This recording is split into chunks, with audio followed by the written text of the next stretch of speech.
এটাতে কিন্তু আমি বুঝাতে হ্যাঁ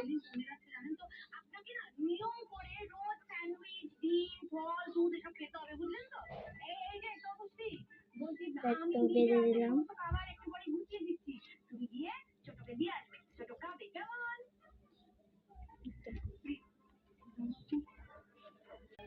এই তো সাজ কমপ্লিট, আমাদের টুকুটুকুর পুতুলের সাজ কমপ্লিট। কমেন্টে বলবেন কেমন হয়েছে ওর সাজটা, পিছন মিটাও ঘোরায়। এই তো খুবই সুন্দর হয়েছে ওর সাজটা।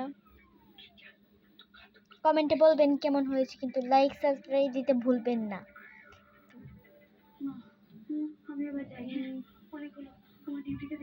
তো